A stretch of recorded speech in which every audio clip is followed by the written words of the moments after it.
This is Captain Jean-Luc Picard. Destruct sequence Alpha 1. 15 minutes silent countdown. Enable. Self-destruct in 15 minutes. There will be no further audio warnings. So much for the Enterprise E. We barely knew her. Think they'll build another one?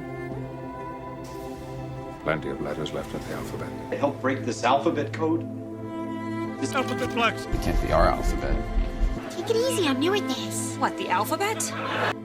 Okay, so from Plotinus, what do we have? Well, Plotinus already has given us, because part of Plotinus is the Aristotelian worldview. That's the nomological order we talked about, right? The conformity theory, right? The geocentric worldview, the two things in attunement. This is the best science account of the structure of reality and how reality is known. From Plotinus himself, we get now what I'm going to call the normative order. Plotinus gave us an account of how we can move in a coordinated fashion up the levels of reality, up the levels of consciousness, up the levels of the self, from what is less real to what is more real. What's Augustine going to do with that? Well, look, what's less real? What's down here has less oneness, less integration. It makes less sense. Look, when I destroy something, what do? I take away its structural functional organization. I make it more disordered. Right? As I go downward, things are fragmenting, having less and less form, less and less eidos.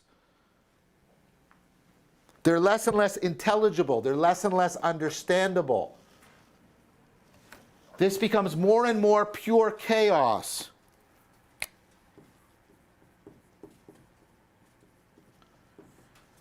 I'm losing truth. I'm losing goodness. I'm losing beauty. I'm losing what makes things to be and what makes them to be sensible and intelligible. This is evil. Down here is that's the whole. That's the tear in being towards which things can fall. But I can also move up to what's more true, more good, more real. And of course, what Plotinus knows is that this is driven by a love of knowing what is real and simultaneously becoming what is more real. And so for Augustine, this of course, and Plato even called it, if you remember, the good. This is the normative order. The nomological order tells you how things are structured. The normative order tells you how you can become better, how you can deal with evil, and how you can increase realness, meaning in your life. Augustine takes that, and as I've shown you, he says, wait, the thing about Aristotle is, well, you know what? Everything was moving to get where it belongs, right? But that's all it is in Aristotle. But I think, Augustine is basically saying, that everything is moving in a way in order to try and move us away from evil towards goodness. And so he says, I think Christianity puts these two together. The world, everything is moving on purpose, and the purpose is to try and afford realization, both cognitive and in the world. Things are becoming more real, we're becoming more real, we're realizing that. And then he says, and you know what? All of this is driven by love and about the transformation that happens in me, the gnosis agape. That's the narrative order of Christianity.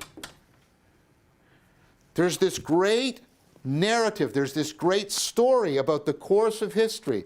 And the course of history is a course, right, of moving, right, towards a final consummation, the promised land.